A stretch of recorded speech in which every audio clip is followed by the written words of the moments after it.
I think it's time to take another look at this.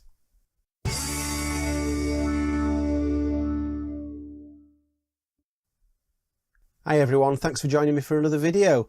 Now, a few weeks ago in a series of Paul McCartney album ranking videos, I ranked this album 26th out of 26 in last place, and that's the Russian album, or CHOBA B CCCP.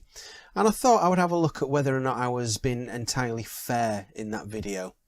So, for anyone who doesn't know, this album was recorded in July 1987 over just a couple of days, and it's an album of just rock and roll standards from Paul's youth, mainly from the 1950s.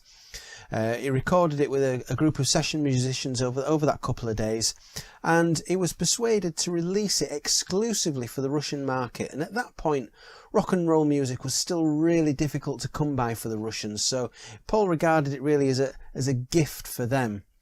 Now, it was later released worldwide in 1991, and it is rumoured that we are going to be getting a re-release of this album this year in 2019, possibly in the summer, maybe a vinyl and CD release. I'm sure there'll be some news coming on that in the next few months. But anyway, this album, when Paul recorded it, this came in between Press to Play and Flowers in the Dirt. So the sort of timeline of events was Paul had done Press to Play. It had been, it hadn't done brilliantly well, let's face it, and Paul's confidence probably took a bit of a knock at the time. He then had a load of sessions in early 1987 which produced the songs that would have been the Return to Pepperland album, but that album was completely shelved, and most of that has only ever shown up in bootlegs. The odd song here and there has been released, so for example, Once Upon a Long Ago. But generally speaking, Return to Pepperland is a lost album that we may or may not get a release of someday. I really hope we do. But after that, again, Paul's confidence must have taken a real dip. Bear in mind, he was in his early 40s at this point, and if you go back to the early 1960s with the Beatles, there was one very particular interview where Paul said that we may not know how to write songs when we're 40. So I think he'd always had it in his mind that potentially that was a sort of an age that, well, once you get to that, you're done. And I wonder whether once he actually got to that age, if he still carried that in his mind and wondered whether, well, is that it? Is my music career over? So there were certain things happening that were denting his confidence around that time. Certainly the failure of the Broad Street film and album, and then Press to Play not doing brilliantly, and then recording sessions for Return to Pepperland that he completely shelved. So in July 87, he went into the studio for 2 days and recorded all these standards, which later became the Russian album. And I think it was a really good way for him to just get back to playing rock and roll. They only actually played one McCartney song, and that was I Saw Her Standing There, which to this day is still unreleased. Hopefully that'll come out at some point.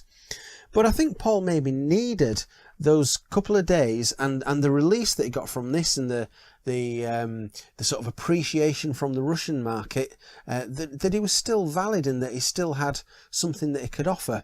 And then the next thing that he really did after this led on to the Flowers in the Dirt sessions, which was, in many ways, it was a real sort of return to form and a return to, well, certainly a return to live music as well. And I wonder whether doing all these old tunes that he would have done live with the Beatles in the early days, and probably even with the Quarrymen, some of these songs, that maybe got him an appreciation for playing live again. So I think there's a lot of merit to this album in terms of what it did for Paul in the late 1980s, bearing in mind where he was at that point in his career and where he got to not long after that. So I certainly don't want to knock this album as being a terrible album, because it isn't. I think there's some really good performances on here. If I just go through some of the songs on here, we've got Kansas City, which is the only song on here which also appeared on a Beatles album. And it's a good version. I think a lot of these are very sort of very clean, very 80s polished studio kind of affairs, which is basically what everybody was doing at the time. 20 Flight Rock, I'm really glad that we've got a version of that on here, with that being the song that Paul auditioned to John Lennon back in 1957, the song that got him into the Beatles. So to finally get Paul singing 20 Flight Rock on record, that was really good to hear. And you've got, I'm going to say, the highlights of this album, I think, are That's Alright Mama, and he really sort of does his best early Elvis impression on this. And he's really good at that, and I think it's a really good live version. In fact, I was listening to this album this afternoon just in preparation for this video, and my missus outside thought that I was listening to Elvis, so I had to put her right on that one. So it's a very good version that Paul does there. I like the version of Summertime that's on here. I thought that was different, quite an unusual choice for an album of sort of rock and roll standards, something that really has got its roots in something very different to rock and roll. I really like the version of Ain't That a Shame that's on here.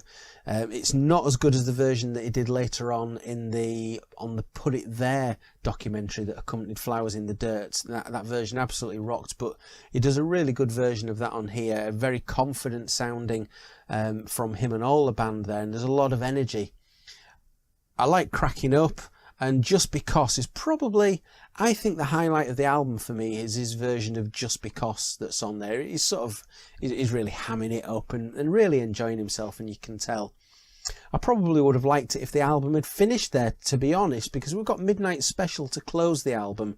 And, well, I'm glad we've got that on here. I probably would have preferred that earlier on in the album, because I don't think it was a great closing song to the album. I don't think it let the album finish on its highest note as it could have done maybe if they'd finished the album with Just Because.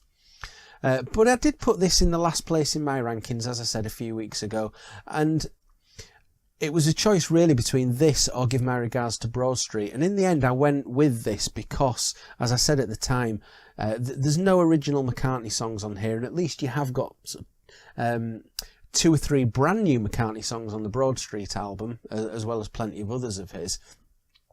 So for that reason I put it down at the bottom of the pile, and the other album that you can really compare this to is Run Devil Run, and personally I think Run Devil Run is a much better album than this. I think again it was a case of Paul turned to rock and roll in the grief of Linda dying, although I believe that he was planning on doing the album anyway, even before Linda died. But I think that really allowed him to